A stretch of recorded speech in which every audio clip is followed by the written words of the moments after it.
Vamos lá, futuros suboficiais casensados da Marinha do Brasil.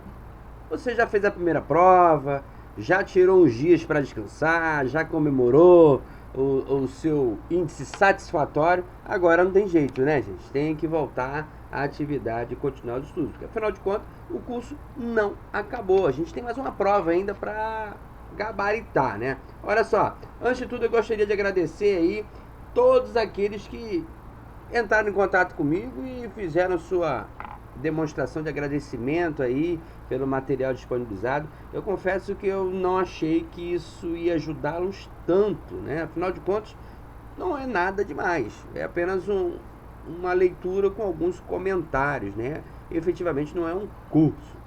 Como muita gente estava na onça e acabou recorrendo a esses vídeos aqui do canal Megamente, então, o resultado positivo foi enorme. Muita gente ligando, agradecendo, dizendo que conseguiu o grau satisfatório. Lembrando, gente, nessa última prova, apenas, segundo informação da maioria aí, apenas 4 militares não conseguiram ter o índice satisfatório.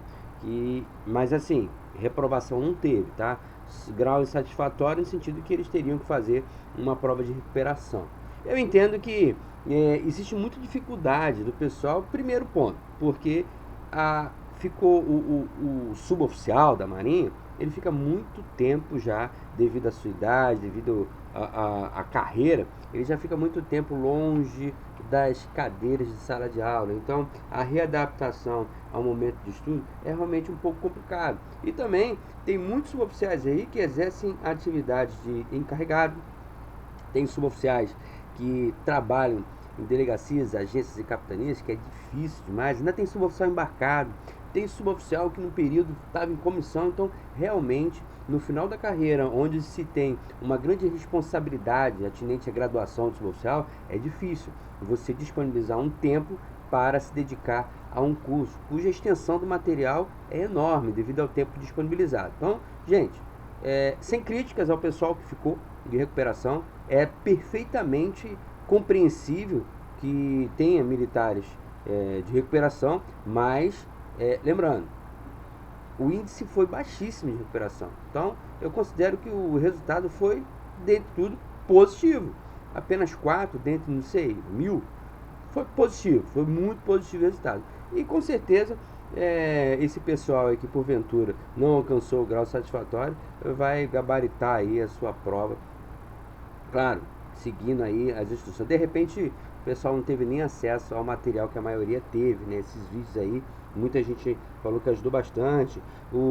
A utilização do índice para o estudo, ele ajuda bastante também para memorização. E na verdade, você tem que entender qual o contexto que está sendo trabalhado, qual o contexto que a pergunta na prova se dirige, e identificar dentro do seu material onde se encontra, fazer a comparação com o enunciado e o texto.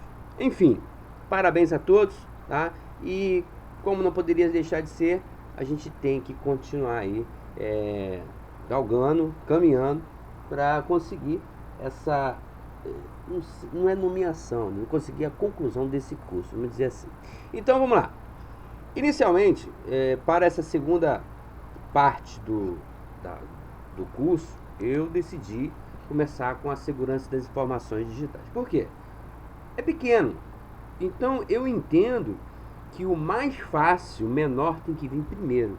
Porque quando você entrar na parte de direito, é muito extenso, é perigoso e é muito conceito. Então a leitura pesada é mais fácil do que estudo de Estado Maior, sim, eu acredito.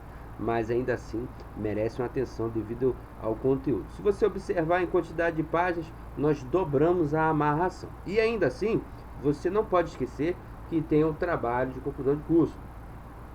A gente também vai tratar disso agora. O que eu vou fazer? A intenção é a seguinte: a gente vai abordar segurança das informações digitais. Ao término, a gente vai entrar nas questões do trabalho de conclusão de curso, porque a gente tem que terminar ele antes da prova. E depois que a gente já tiver safo na segurança das informações e também safo no trabalho de conclusão de curso, a gente vai bater feroz na parte de direito. E lembrando, direito é justamente a parte mais perigosa desse curso, porque devido às turmas anteriores, informações das turmas anteriores, isso foi o que mais trouxe dificuldade ao pessoal. Então, vamos lá, iniciando, segurança das informações digitais.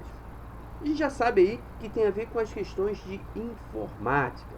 E vamos, lembrando, esse material aí você pode obter online na plataforma, como você pode baixar o arquivo em PDF. Quando você baixar o arquivo em PDF, vai vir essas imagens aí. Não tem um texto direcionado ao assunto, mas tem os slides em formato como você está vendo aí. A sua apostila, que você vai imprimir, também vem nesse formato. Eu também vou fazer um índice relacionado ao assunto, mas por enquanto você só está adquirindo conhecimento, não se preocupa com o índice. O índice, depois que a gente terminar esse conteúdo, vou fazer um índice e disponibilizar para vocês, igual da mesma forma que foi feito na prova anterior. Então vamos lá, segurança das informações, da informação e comunicação. Como sempre, nas apostilas de Marinha, a gente começa um conteúdo dizendo quais são os principais objetivos. Aí lembrando, quando a gente fala de objetivo, entenda-se que a apostila toda descreve uma série de informações que tem como objetivo fazer com que você compreenda os objetivos. E ainda assim, a Marinha é tão boa nos cursos para você, dá tanto bizu, que ela de cara, ela já bota os objetivos no início da sua apostila. Então, quando você for fazer a leitura, lembre-se, esses objetivos têm que estar na sua cabeça, todo o tempo rememorando, todo o tempo relembrando qual é o objetivo. Se você fizer a leitura pensando no objetivo, você vai alcançar a essência que vai ser cobrada na sua prova. Então vamos lá, quais são os objetivos? Conceito da SIC, lembrando, SIC, segurança da informação e comunicação. Conceituar os requisitos básicos da SIC. Conceituar diferença entre vulnerabilidade e ameaça. Com certeza vai cair uma questão dessa na prova. Conceituar ameaça às informações digitais. E por último, conceituar ataque às informações digitais. Segurança da informação e comunicações. Conceitos gerais da SIC.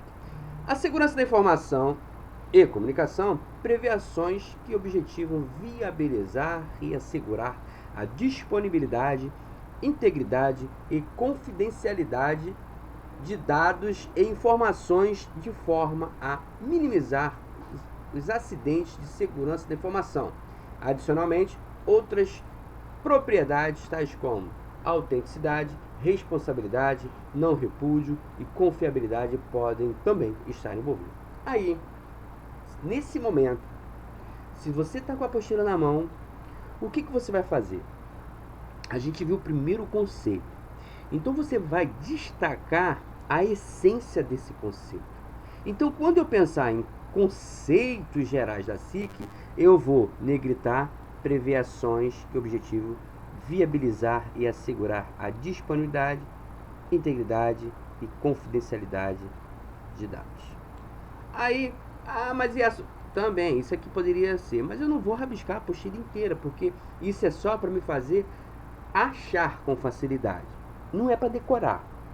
Eu estou negritando aqui, eu estou destacando, estou destacando para que na leitura rápida, como vocês já fizeram na prova, viu que a leitura rápida ela é cansativa. Então, é para eu identificar, se for cobrado uma questão, ele vai cobrar em cima disso daí. Vai ter que ter isso aí denunciado.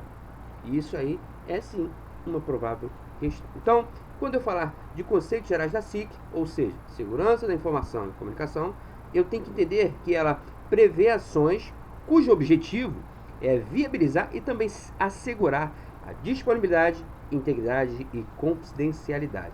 Se eu fosse negritar ainda um destaque maior, o que eu faria? Eu colocaria aqui também, não dá para fazer aqui mas eu colocaria, não dá, ele não vai aceitar o negritar de novo, mas eu colocaria uma outra cor aqui, disponibilidade, integridade e confidencialidade. O que é isso? são os principais objetivos da segurança da informação e da comunicação, que é garantir ou viabilizar a disponibilidade, integridade e confidencialidade do que? Dos dados e também das informações. Mas para que ele tem, para que a segurança da informação ele tem essa preocupação? Para quê? Por quê? Por que ele tenta assegurar essa disponibilidade, integridade e confidencialidade das informações? Isso aí existe para minimizar os incidentes da segurança da informação. Isso é um objetivo. Então, o objetivo é prever ações que viabilizem esse tipo de segurança, que seja baseada na disponibilidade, integridade e confidencialidade. Mas isso também tem uma finalidade, que seria justamente de diminuir os incidentes da segurança da informação. E ele ainda vai falar que, adicionalmente, outras propriedades como autenticidade, responsabilidade, não repúdio, confiabilidade podem também estar envolvidos. Então, só nesse slide, só nessa página aí, tem uma infinidade de questões que podem cair na sua prova. Ele pode pedir qual o objetivo, ele pode pedir também o que ele procura minimizar, e ele pode pedir também outras características que podem, outras propriedades que podem estar presentes dentro do conceito da segurança da informação. Então, nessa página aí, vale a pena você deixar ela destacada e você lê-la sempre que possível, porque aqui tem muita informação que já é a questão pronta. Vamos à próxima. Ainda sobre conceitos gerais da SIC, né? SIC, Segurança da Informação e Comunicação, é a proteção resultante de todas as medidas postas em execução visando negar, impedir ou minimizar a possibilidade de obtenção do conhecimento de dados que trafeguem ou sejam armazenados digitalmente nos sistemas de redes locais, compreendendo, segundo definição estabelecida do governo federal, ações voltadas à segurança física, lógica de tráfego e criptografia das informações digitais. Então, quando você adquire um computador a bordo, leva para o CPD e ele volta com as portas USB bloqueadas, não permite acesso de pendrive.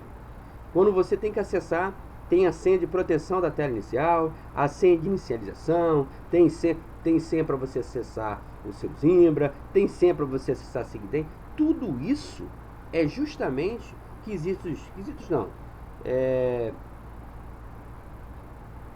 formas, né, de você garantir a proteção dos dados que transitam dentro das redes aí, no caso, locais que a gente está falando de marinha. E essas regras são estabelecidas por quem?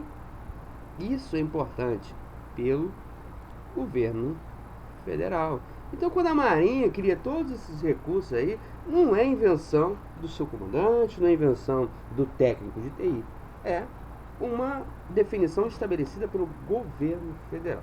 Ou seja, segurança física, lógica de tráfego e criptológica. Esse criptológica é quando você utiliza, né, a criptografia. E a gente tem hoje um arquivo específico para um programa, né, específico para criptografar esses arquivos. Né. Conceitos gerais da SIC, ainda continuando, portanto, a SIC corresponde não só a um conjunto de procedimentos, como também aos recursos. Então, eu posso dizer aqui que a SIC é um conjunto de recursos, programas e equipamentos específicos de segurança e as normas aplicáveis que irão garantir os seus requisitos básicos. Bom, você note que também há uma infinidade de questões que podem ser elaboradas com esses slides aí. Então, essa parte de SIC é uma parte pequena do seu estudo para a segunda prova. A parte maior é a de direito. Mas tem que ler várias vezes porque é uma infinidade, são questões basicamente prontas. Cada slide desse você pode elaborar várias questões. Não vai ter trabalho de achar, é claro. O trabalho maior de você identificar as questões aqui, localização, é você, primeiro, saber do que se trata. Então você vai dividir questões de direito de questões de segurança da informação. É fácil distinguir questões de direito das questões de segurança da informação. E segurança da informação, como é pequeno, são poucos textos em cada página, então você vai achar rapidamente.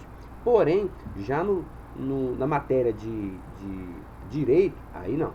No direito, você tem que elaborar um sistema mais amplo, mais confiável para identificação, porque dentro do direito existem vários subtítulos, e nesses subtítulos que você vai se confundir para a resolução, para a realização da sua avaliação da P2.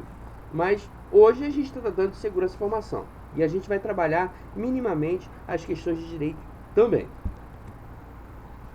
Pilares da segurança de informação. Olha só, eu tenho certeza absoluta que vai ter uma questão na sua prova perguntando quais são os pilares da segurança da informação. E a resposta vai ser lá: integridade, confidencialidade e disponibilidade. Não se engane, ele vai perguntar qual a única opção cujo as informações constituem os verdadeiros pilares da segurança da informação. Ou então, ele vai fazer isso, vai colocar as 3 na opção A, vai colocar as 3 na opção B, depois ele vai brincar mudando em cada uma delas um nome e vai deixar apenas uma das opções com a resposta correta, que seria confidencialidade, integridade e disponibilidade. Gente, pode levar para a prova, essa questão vai cair, não tem como ela não cair na prova, tá?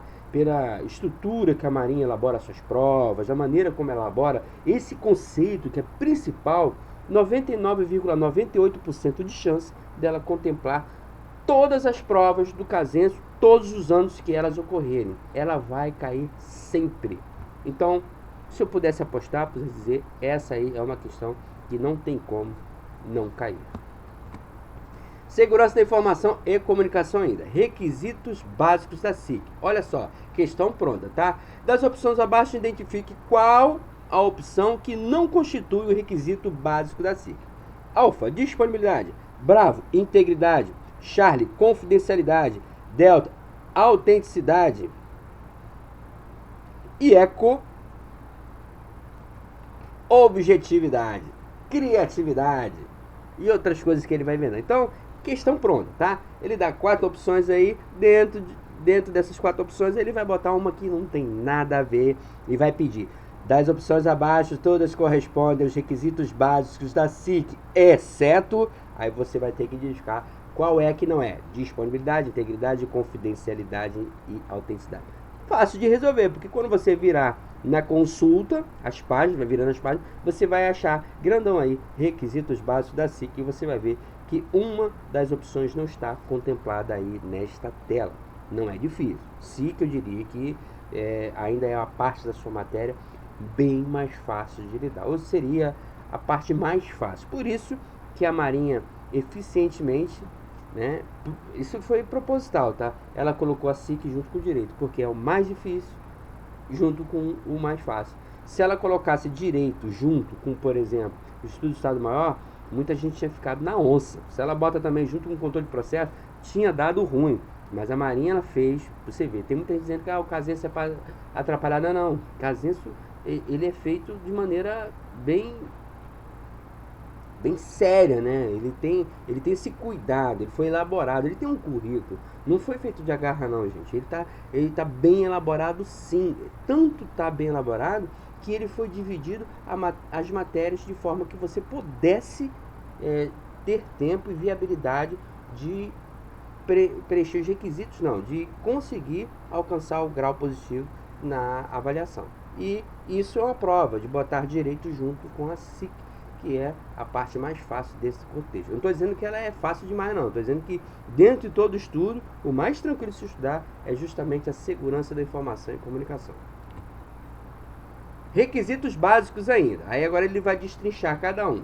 Também pode cair na sua prova assim: a capacidade da informação digital está disponível para alguém autorizado a acessá-la no momento próximo? É uma definição do seguinte requisito básico. Ele vai botar disponibilidade, aqui, integridade, confidencialidade, autenticidade e um outro qualquer. Assinale na opção abaixo qual aqui representa o enunciado. Aí você vai vir nessa página aqui. Olha só que incrível. Ele bota uma página por conceito. Um conceito por página. Então, nota-se que tem pouco material para você estudar referente a SIC. Por isso ele se torna fácil.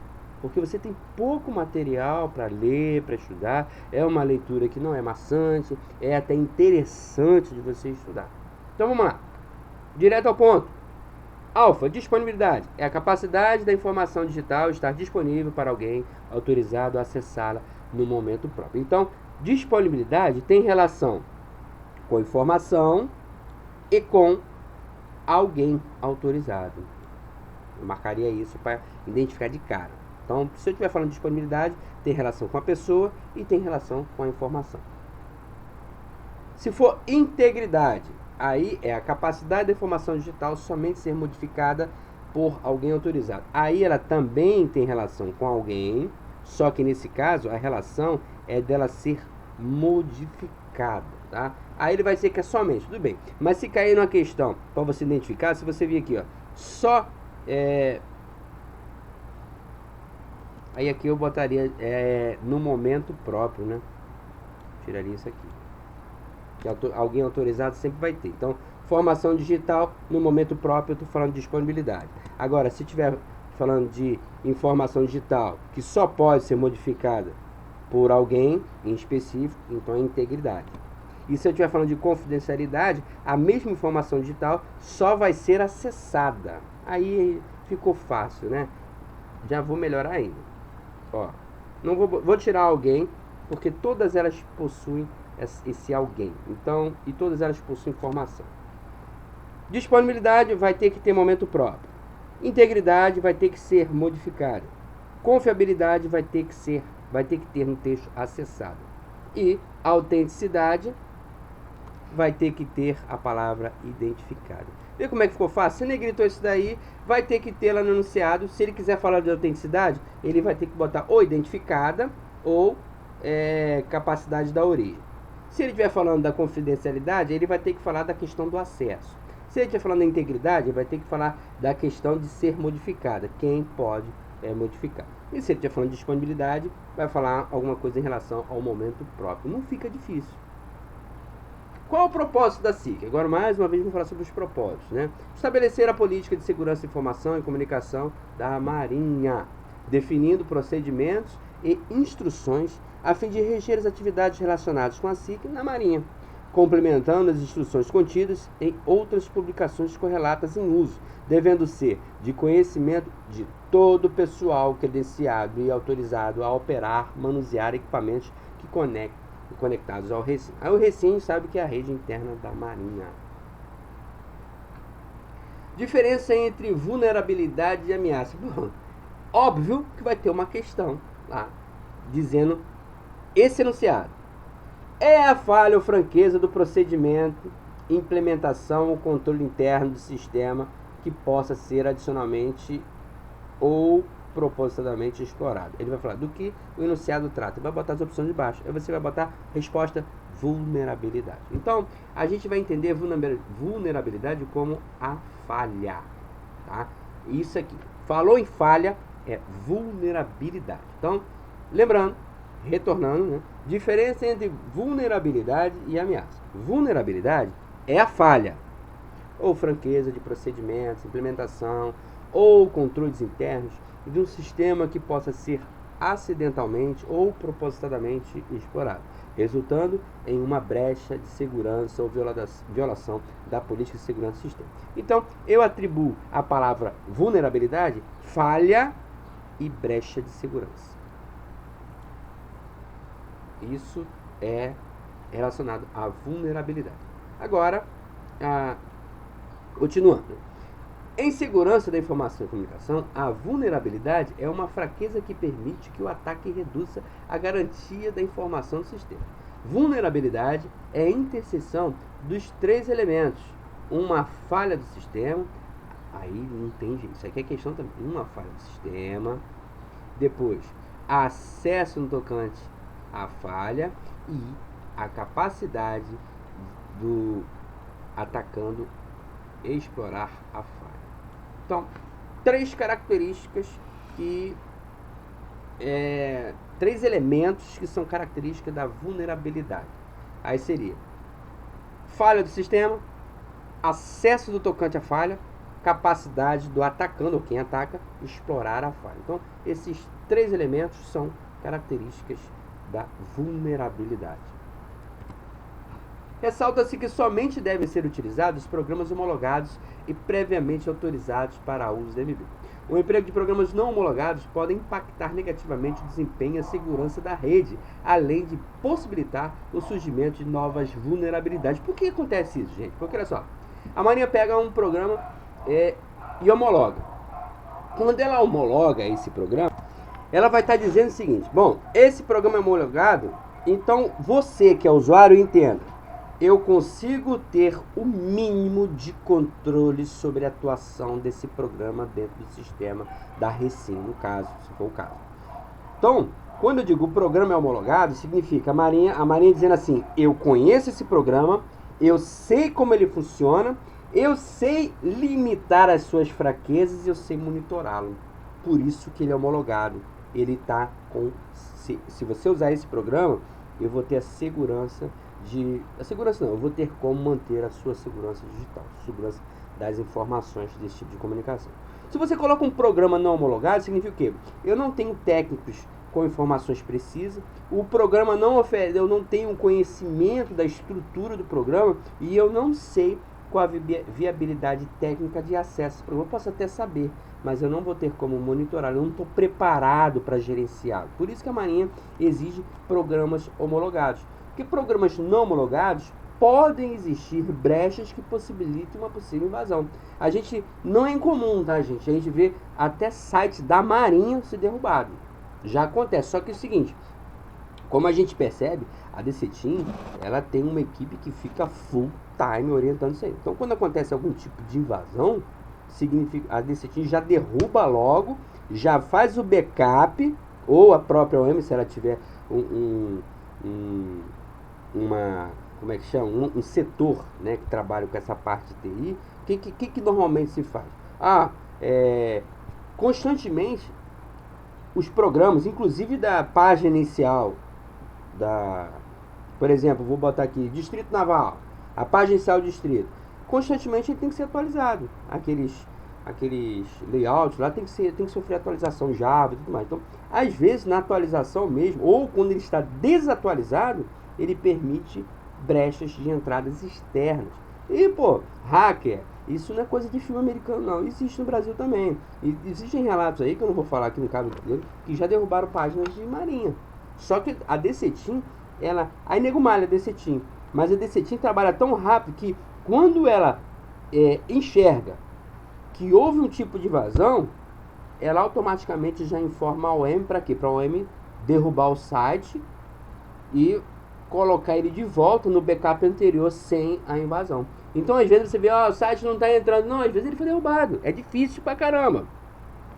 Porque, diga-se passagem, a Marinha leva isso muito a sério. Mas pode acontecer sim. Então a pessoa entra, às vezes, na verdade, ela entra e passa 6 meses lá dentro, colhendo informações. Quando ela derruba, significa que ela já colheu as informações necessárias. Mas por quê? A bel prazer, às vezes as pessoas fazem isso só para testar. Então, o governo federal, ele também não é 100% não. A gente trabalha para ser o 100%. Mas, em se tratando de informações digitais, existem atualizações diárias. E a gente diariamente procurando invadir e a gente diariamente procurando métodos para não ser invadido. E uma das opções quando se ocorre uma invasão, é justamente você derrubar o site da instituição, aí eu vou usar como todo, e botar para carregar o backup anterior. E se você não tiver backup, aí tem que fazer a página do zero. Estou falando de internet, tá? Internet. Estou falando dos dados interiores da OM, não. Estou falando a página de internet, não. Então, não é difícil de se derrubar, não, tá? E a segurança de informação justamente diminuir, minimizar esse tipo. Então eu vou ler de novo, porque a gente passou muito tempo aqui batendo esse papo aqui. e acabou fugindo do foco. Então, vamos lá. Diferença entre vulnerabilidade e ameaça. Ressalta que somente devem ser utilizados programas homologados e previamente autorizados para uso da Marinha, por razões cujas quais eu já acabei de identificá-las. O emprego de programas não homologados pode impactar negativamente o desempenho e a segurança da rede, além de possibilitar o surgimento de novas vulnerabilidades. Então, se você tem um pendrive com um programa que você gosta de trabalhar e você espeta no computador, acredite, você está abrindo uma porta de vulnerabilidade para a rede inteira, porque na Marinha os computadores ficam em rede, então a rede inteira está sofrendo com a sua vulnerabilidade. E página, vai ser identificado que o pendrive foi colocado na sua máquina, porque não existe informação digital que não pode ser rastreável. Às vezes é difícil, mas ela consegue ser rastreada. Continuando. Aí vamos falar agora sobre a ameaça. A gente falou sobre vulnerabilidade. Ou seja, vulnerabilidade é você abrir uma porta. A vulnerabilidade ainda não constitui a ameaça. Por quê? A ameaça é o conjunto de fatores externos ou causa potencial de um incidente indesejado que possa resultar em dano para o sistema ou organização. Aí, quando eu falar de ameaça, então eu vou pensar em causa potencial de incidente. Então, vulnerabilidade eu não tenho incidente ainda. Vulnerabilidade é apenas eu abrir portas de entrada para a ameaça. A ameaça em si é um fator externo que vai causar um incidente. Um incidente, se é incidente, é claro, é indesejado, né? Então, a diferença essencial é isso. Um é porta de entrada e outra é invasão em si. É o prejuízo, no caso, né? A um incidente indesejado. Esse incidente pode ser a derrubada de uma página, pode ser também a recuperação de dados que que deveriam ser sigilosos, mas não são, pode ser recolhimento de informações e pode ser também a própria pessoa acessar a Recim e comandar, fazer comandos online, várias coisas podem acontecer. Lembrando que isso não é uma coisa que qualquer pessoa é capaz de fazer, tá, gente? Lembrando, a gente tem uma Decidin, pô, sem sombra de dúvida, ela faz o serviço dela na marca e ela existe para isso. E nunca na história da Marinha ouviu-se reclamações da Decidin, como a Decidin não atuou de forma